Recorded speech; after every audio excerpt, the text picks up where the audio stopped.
Jaa, aga kui rünnatakse, head kolleegid, siis ma olen tõepoolest, need on väga ebakohased väited. Te räägite reitingust. Kõik 101 Riigikogu liiget on saanud mandaadi ja selle järgi on valitud, mitte niimoodi, et keegi ei meeldi äkki ühel hetkel, siis ütleme, et minge ära. See ei ole kohane. See ei ole kohane. See ei ole, te ütlete, minge ära, ei ole põhjust ära minna. Ei, minul aega. Ma olen kategooriliselt sellele vastu, et keegi seab kahtluse alla ühe või teise 101 Riigikogu liikme või antud juhul Kristina Kallase volitused on ju. Nad on saanud mandaadi. Kuhu me selleni välja jõuame, kui ütleme, et äkki kellegi reiting langeb, siis ütleme, et nüüd minge teilt 3 tükki ära. Aga EKRE reiting on langenud. Kas me ütleme, teilt peaks ka mõned ära minema? See ei ole korrektne ju. Aga head kolleegid, lõpetame selle. Rain Epler, palun. Rain Epler, palun. Teil on olemas võimalus, et valitsusele avaldada umbusaldust. Tehke seda, kui te olete nii tugevad. Rain Epler, palun. Palun vaikust. Palun vaikust, härra Vooglaid. Palun vaikust. Ja sekkun ja edaspidigi sekkun.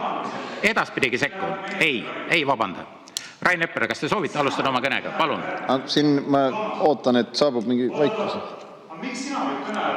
Ja loomulikult sellepärast, et mina juhatan istungit ja minul on õigus ka sekkuda, kui nii-öelda käitutakse ebakorrektselt.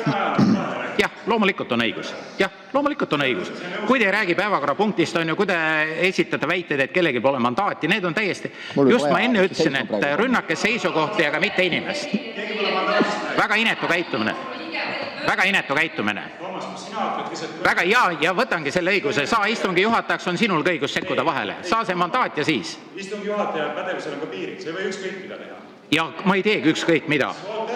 Ja mul oleks emotsiooni 7 korda rohkem teha, aga ma hoian neid vaka all. Ma ei sekku. Ma ei sekku selles. Jaa.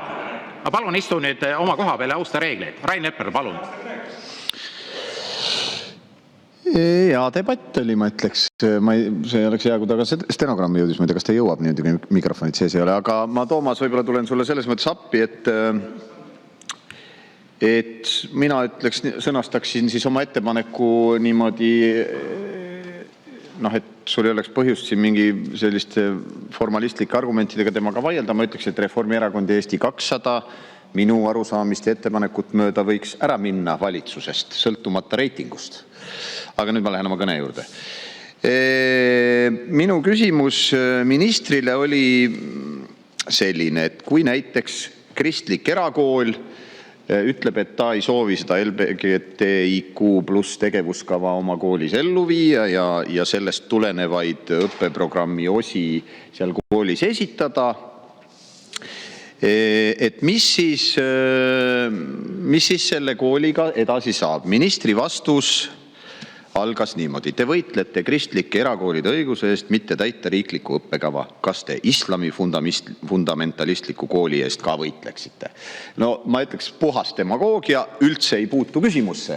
Ma küsisin ja ma ütleks, et isegi selle küsimust esitades ma ei võidelnud millegi eest, ma tahtsin lihtsalt teada saada, et mis te siis teete ja pärast, et milline on sanktsioon. Nii et see oli selline puhas demagoogia, aga ei, ma islami fundamentalistlike koolide eest ei võitleks, ma selliseid ei lubaks Eestis asutadagi.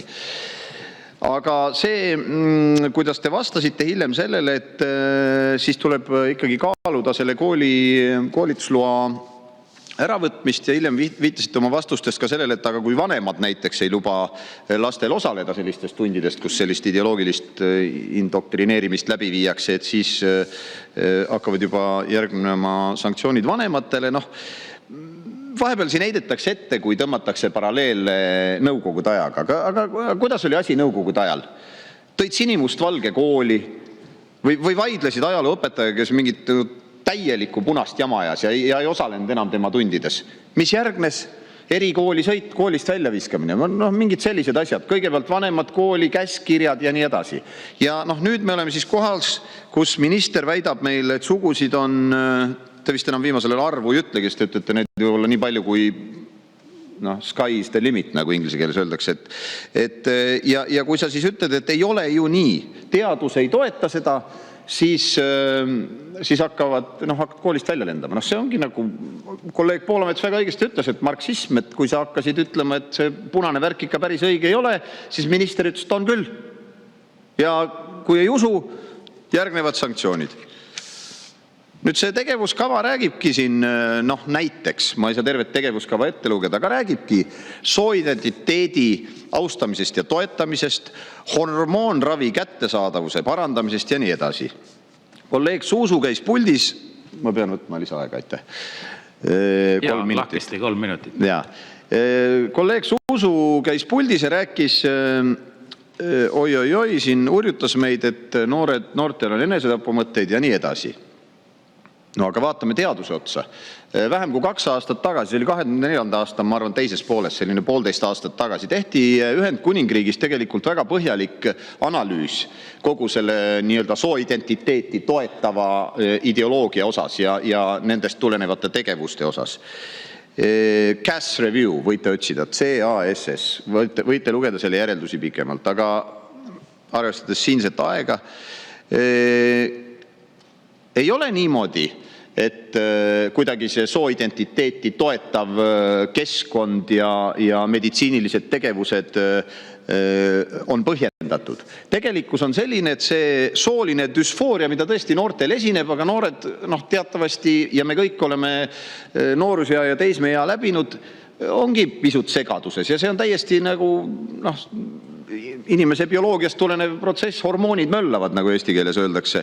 Aga enamus noori kasvab sellest välja ja nüüd, mis puudutab seda enesetapumõtteid, siis kuidagi ei ole tõendatud, et see sooline düsfooria neid kuidagi rohkem tekitaks kui näiteks muud vaimse tervise probleemid, nagu depressioon või autism või ka perekondlikud probleemid. Nii et tegemist on ühe sellise vaimse tervise valdkonna küsimusega. Ja see CAS Review jõudis järeldusele, et kui seda küsimust lahendada selliselt, et varases nooruses nii-öelda seda sooidentiteeti kinnitavaid nii sotsiaalset võrgustikku kui ka meditsiinilisi tegevusi rakendada, siis see vastupidi kinnistab noore sinna oma vaimsesse segadusse ja pikaajaliselt hoopiski suurendab probleeme. Nii et ja tegelikult meil on ka siin Põhjamaadest armastatakse eeskuju võtta, nii Rootsis, Norras on kõiki selliseid tegevusi hakatud tagasi keerama, on hakatud piirama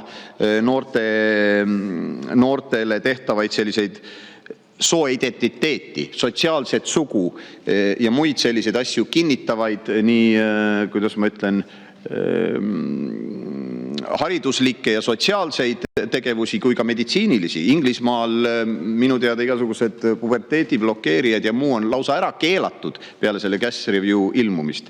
Nii et ei maksa tulla siia rääkima, kuidas meil on teaduspõhine tegevuskava ja siis selle alusel viiakse kooliprogrammidesse sisse juhised ja kui seda ei täideta, siis võetakse koolil koolitusluba ära. Ja tõepoolest, nagu siin kolleeg Helme ütles, et see, kuidas sellise sujuva ühe lausega seob kodanik Kallas, olles ministriametis, kokku islami fundamentalismi ja Euroopa nii kultuuri kui kogu elu laiemalt aluseks oleva kristluse, see on täiesti minu arust mahaalne ja ebakohane.